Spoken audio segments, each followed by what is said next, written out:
There is a special kind of silence that only exists on Christmas morning. A peaceful, hopeful quiet, waiting to be filled with laughter and the rustle of wrapping paper. But in our house, the silence was always fragile. Like thin ice on a pond, you never knew when it would crack. My name is Lily, and when I was 12 years old, the silence broke for good. It started with an ornament, a simple glass angel that had belonged to my real mother. It was the most beautiful thing I owned.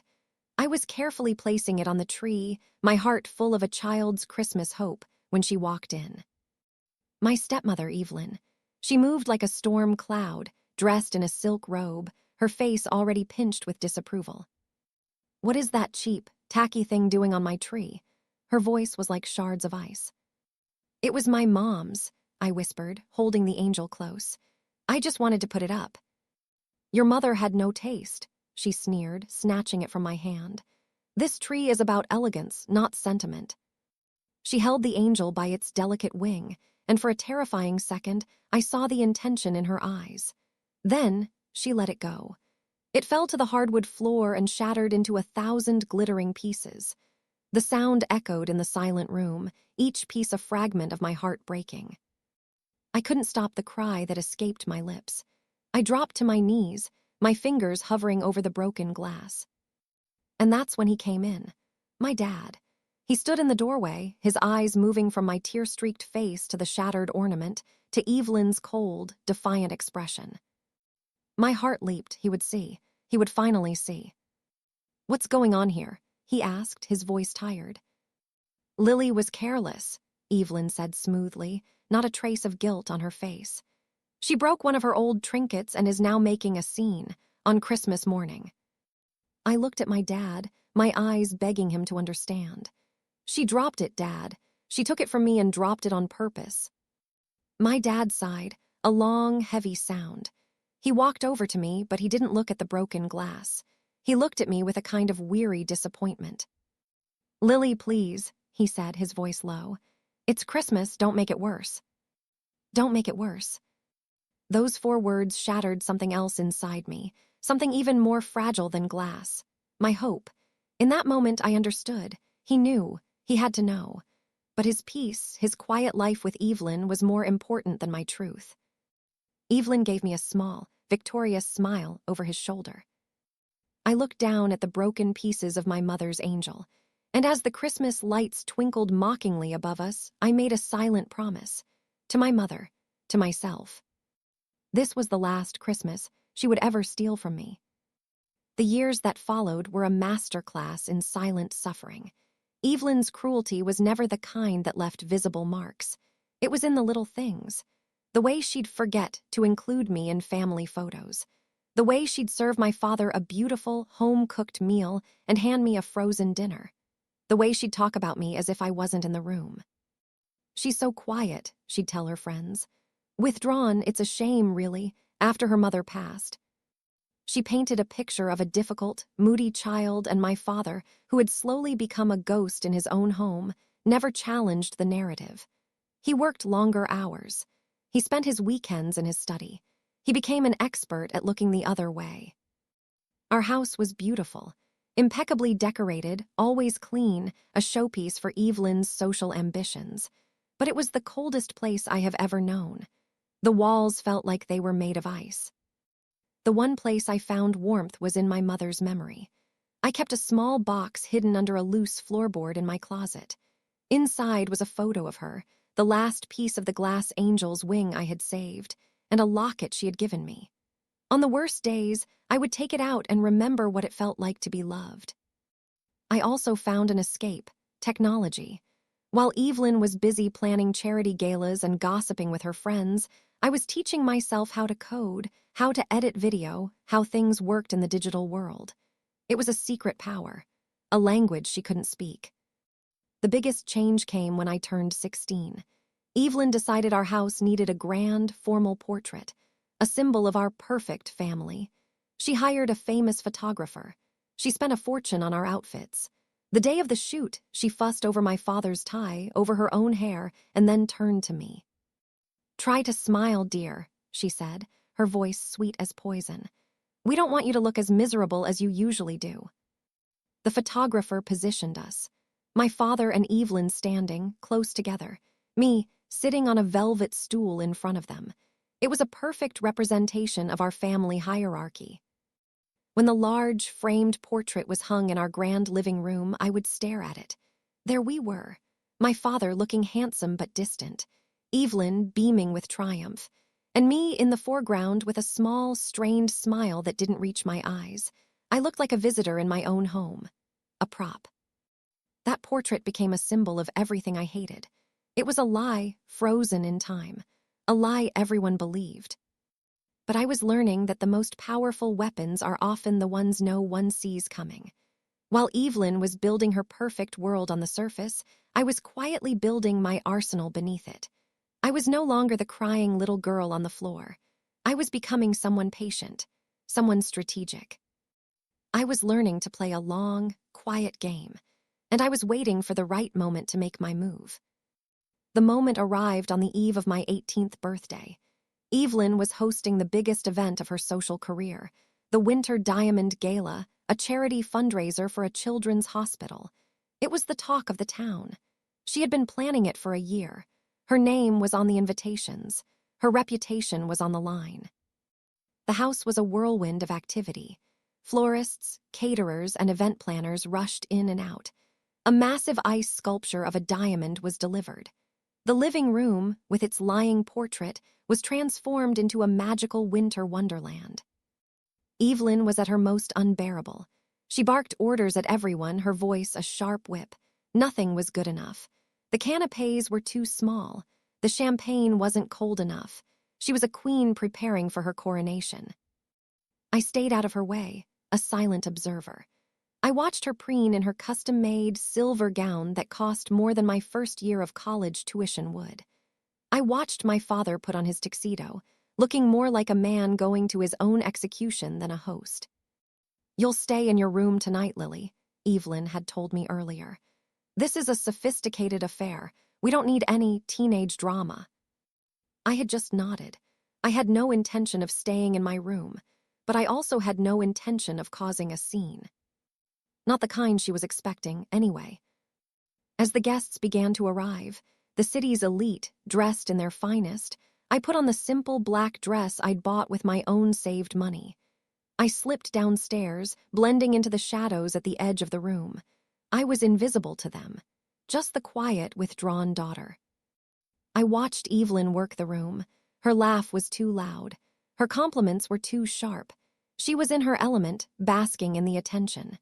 She stood directly beneath the family portrait, as if presenting it as proof of her perfect life. I saw my father standing by the fireplace, a glass in his hand, looking lost.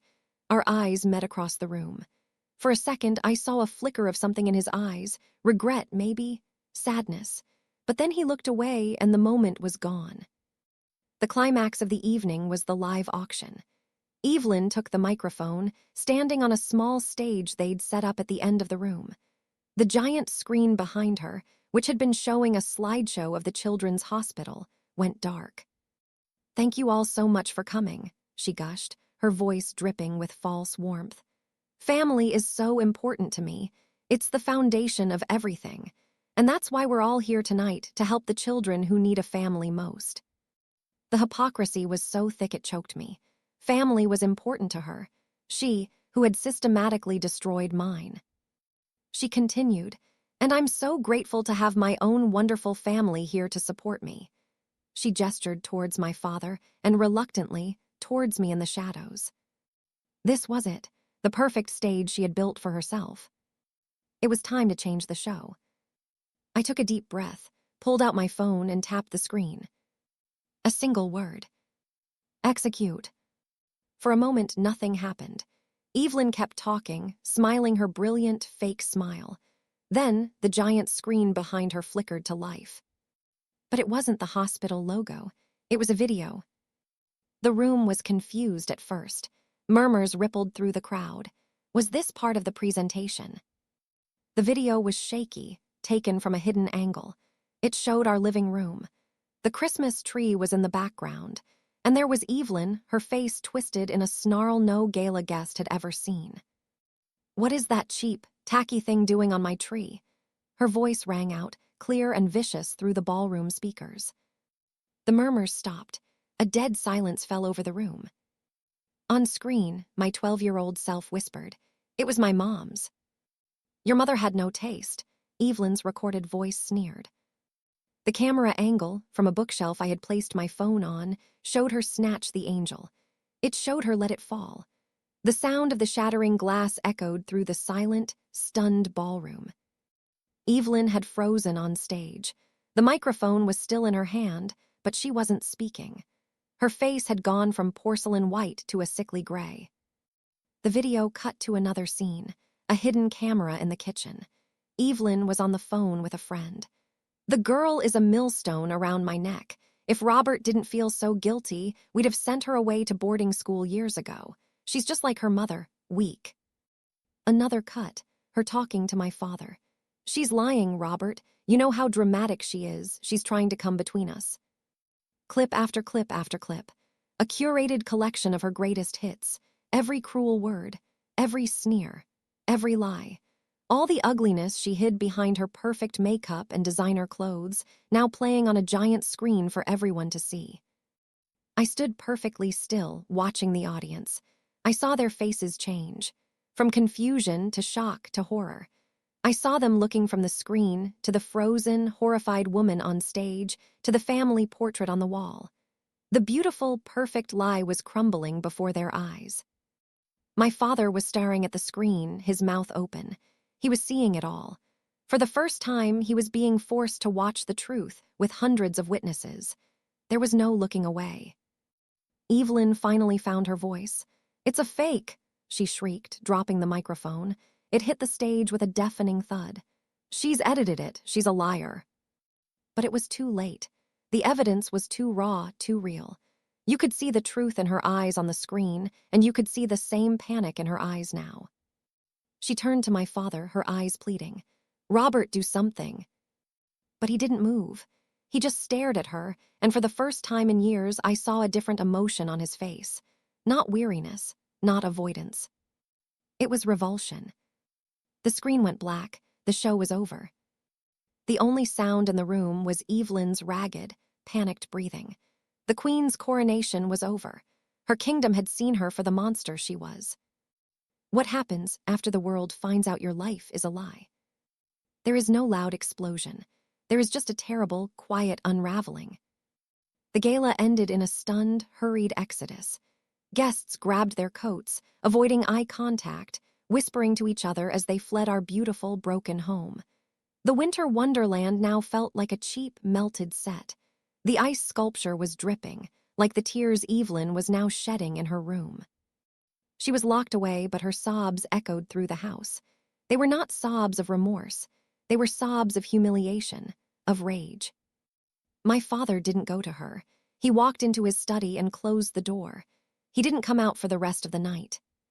The next morning, the silence was heavier than ever. I came downstairs to find the grand family portrait had been taken down. All that was left was a pale, clean rectangle on the wall, a ghost of the lie that had hung there. My father was sitting at the kitchen table, a cup of cold coffee in front of him. He looked like he had aged 10 years in one night. He looked up as I entered. His eyes were red raw. "Lily," he said, his voice a hoarse crack. "All those years I didn't know." It was the excuse he had always used, the one he had used to make himself feel better. I didn't know. I didn't say anything. I just looked at him. I let the silence hang between us, heavy with the weight of the truth. He flinched under my gaze, because he knew, and I knew, that he was lying to himself one last time. He had known. On some level, he had always known. He had just chosen not to see it. Choosing his peace over protecting his own daughter was a betrayal all on its own. "I'm so sorry," he whispered, and this time the words seemed real. They seemed to come from a deep, shameful place he had been hiding from for years. I simply nodded. An apology was a start, but it couldn't give me back my Christmases. It couldn't unshatter my mother's angel. A week later, Evelyn moved out. There was no dramatic fight. My father had finally grown a spine. He told her it was over. She left in a fury, but she left. The house felt different without her. Lighter. The coldness began to slowly thaw. But the damage was done. The trust between my father and me was like that broken ornament, shattered into too many pieces to ever be fully put back together. We tried to have a Christmas dinner, just the two of us. He cooked a turkey. I made mashed potatoes. We sat at the large dining table with an empty chair where Evelyn used to sit. We tried to talk, to laugh, but the ghost of all those lost years sat between us. He looked at the empty chair, then at me. "What do we do now, Lily?" I didn't have an answer for him, not yet. I moved out the summer I turned 18. I went to college in a different city, studying graphic design and digital media, turning the tools of my revenge into the tools of my future. My father helped me pay for it. It was his way of trying, I suppose. We spoke on the phone every Sunday. The conversations were careful, a little awkward, but they were a start. A bridge being built over a wide canyon. I never saw Evelyn again. I heard through the grapevine that she moved to another state, her reputation in tatters. The society pages that once loved her now ignored her. Her punishment was to become irrelevant. A few years later, I was visiting my father for the holidays. The house felt more like a home now, warmer. He had redecorated, gotten rid of all the cold, impersonal furniture Evelyn had chosen. On the mantelpiece, where the big portrait used to be, was a single, small photograph in a simple frame. It was a picture of my mother. I picked it up, my throat tight. She was smiling, her eyes full of light. "She would be so proud of you, you know," my father said softly, coming to stand beside me. "You're so strong, just like her." I looked at him. The weary disappointment was gone from his eyes. It was replaced by a sad, hard-won wisdom.